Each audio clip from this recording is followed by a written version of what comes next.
हूँ, ठीक है? हाँ, अब क्या हुआ? अब बंदर भी चालाकी करता था, ठीक है? उन्होंने क्या किया? एक तरफ ज्यादा रोटी रखी, दूसरी तरफ आधी रोटी रखी। एक तरफ ज्यादा रोटी रखी, दूसरी तरफ आधी रखी। अब एक टुकड़ा ज्यादा बड़ा हो गया, दूसरा छोटा हो गया। अब बिल्लियाँ कहती बड़ा टुकड़ा मुझे दो, दूसरी बिल्ली कहती बड़ा टुकड़ा मैं खाऊंगी, है ना? अब फिर झगड़ा हो गया ना झगड़ा? फिर क्या हुआ? बंदर कहता लाओ मैं टुकड़े कर देता हूँ, ठीक है? दोनों ने बंदर चालाकी करता था, जिधर से ज्यादा टुकड़ा बड़ा आता था वो अपना खा जाता था। फिर एक छोटा रह गया, दूसरी तरफ बड़ा हो गया।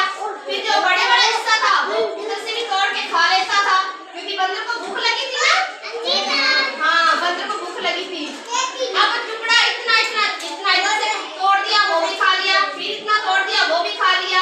अब छोटा छोटा होते गए टुकड़े, तो दोनों रोटी आधी टुकड़ा था ना, वो दोनों खा गया बंदर।